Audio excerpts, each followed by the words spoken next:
So we're in Ibiza. I'm with my two best mates, Ads and Stables, or by the government names, Adam and Kyle. First time you've ever played in Ibiza, how are you feeling? We played Lindeckers last night, and it couldn't have gone better, to be fair. We had kind of an idea of what we wanted to play, and it was kind of a little bit more toned down than what we would normally like to play, but I feel like that kind of challenged us a little bit more to then put on something that would be a better fit for the crowd instead of kind of solely using our taste, basically. Yeah.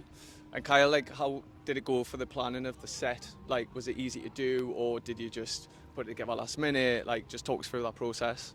Yeah, so we just had an idea, really, didn't we? And we just stuck with it. But we knew the idea of the club and what they wanted. So, like I say, when we went to the club, we actually just played what the people wanted, really. So it was a good eye. Just feel the crowd.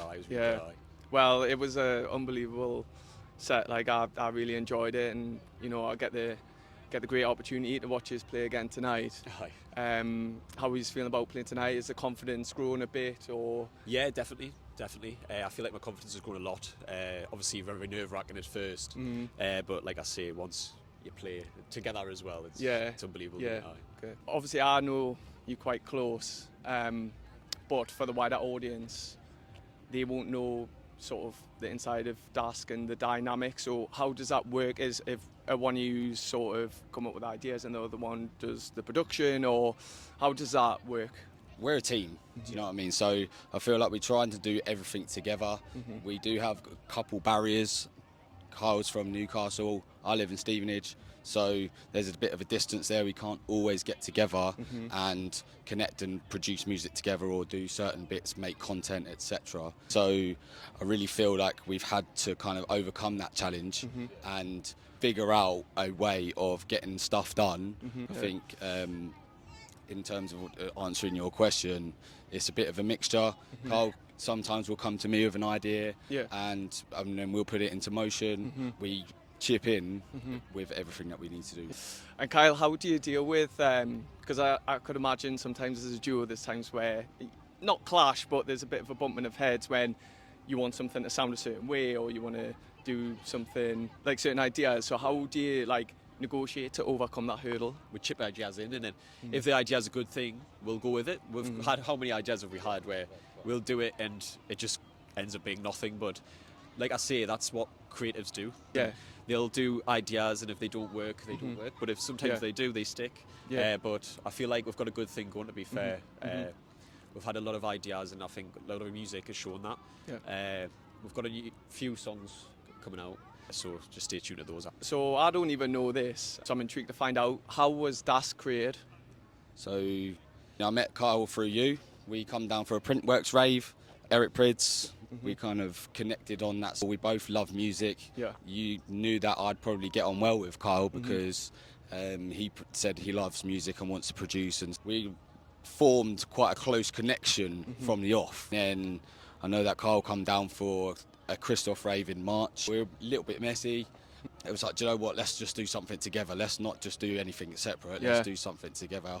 And I feel like because that was formed in the rave where you're feeling that sort of way, it's the music that you're listening to at the time is influencing you. So then you kind of think, well, we want to make people feel like that. And that's why we was like, right, let's just do it together, because two heads are better than one. And look how it's turned out. Do you know what I mean? Yeah, no, I agree. So Kyle, was there any other names that you came up with apart from DASK? So, like Adam says, when I first approached Adam, we met at the rave. The music was more melodic. Like I say, massive influences were Christoph and Eric Prids. They were all big influences. And we met at those raves. And then we actually decided to make a group. I didn't really actually think of any other names. DASK came quite early, quite straight away, to be fair. I just worked and it stuck. It's a good name. It definitely suits us. I don't know what it is about it, but I'm like, that's a DASK kind of song when I hear it. DASK has been going for a few years now. We're in 2024. What has been your best highlight for DASK? This year or the past? Overall, your best highlight so far? For me personally, I think playing in Digi, that was really, for me, a moment of I feel like I've achieved something. It was the first nightclub I ever went to when I was 18 years old. Yeah. And never once did I think that I would perform on that stage. And there's been so many big names there. A lot of my inspirations have played there as well. So, like I say, when I played there, it blew my mind. And just the shows that have happened after as well, like playing for Hannah Lang in Brighton. Yeah. That was really, really, really good. I was there. Yeah, so I enjoy that. And I don't know who actually said Hannah Lang. Is it Lang or Liang? I don't know. She'll probably watch this and correct it. But yeah, apologies, Hannah. But like I say, that was probably this year, that was the biggest moment, definitely. Unreal. And what about you, Adam? Personally, I feel like, handing over to Hannah Lang was a massive achievement. We kind of messaged her on a whim, said, can we send you some music? And she loved it. She listened to it. She loved it. So I can't appreciate her support enough because she's believed in us. And so stay tuned for another announcement regarding like the duff. Top secret. Can I know? You already know. Fabrizio Romano. Here we go. But yeah, so handing over to her was something quite special because she's chosen upon herself to kind of support us. We got the opportunity to actually hand over on a set to her. And it was really special. What has been your favourite thing about Ibiza? Do you know what? I think coming with all of you lads, really. I think yous have been before.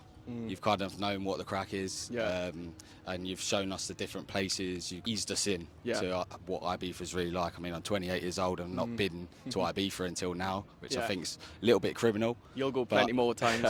Hopefully. But to be fair, it got on a little bit and I started producing music and I was like, the first time that I come to Ibiza that we'll be playing there. That's happening. Yeah, it's happened manifested it, already. man. It's 100% happening. manifestation's a big thing. And what about you, Kyle? Yeah, so like I say, I was just here last month, so came to watch Ben Hemsley's opening show, massive influence as well, and just, it's crazy to be fair. Like I say, when I first came here in 2022, 2 years ago, I got a sense that I would actually do something on the island. Yeah. But like I say, if a kid from Newcastle, it's like I say, you don't think it'll actually happen. So for it to happen, it's been a massive, massive just achievement, and I couldn't have been more prouder to do it with like my best friend. Yeah. So final question, what does the future hold for DASK? A lot of us, like one of our tunes, I feel like it is go with the flow, and I think that we like to manifest and we like to dream big and want to do amazing things, and I feel like the achievements that we've had in such really a short space of time has proved that like when you believe it's going to happen, it will happen. What about you, Kyle? Yeah, so like I say, I just hope that we actually do achieve what we want to achieve. Take the swings as they come, but really, really just grateful for every opportunity we get at the moment. We just want everyone to hear our music and we want everyone to have a good time. That's why we do it. So I'm just going to wrap this up, and I just want to say, honestly, like, lads, I'm just so proud of you both. Like, I love you to death, and to see from where you started to where you are now, it's unbelievable and you deserve it. And like, I can't wait to see where you're in like 5 years, 10 years. And you're going to win, man. You're going to make it up here. So 100%. I love you both, and yeah. Bring it in. Come on. Love you, bro. Love you, man. Class.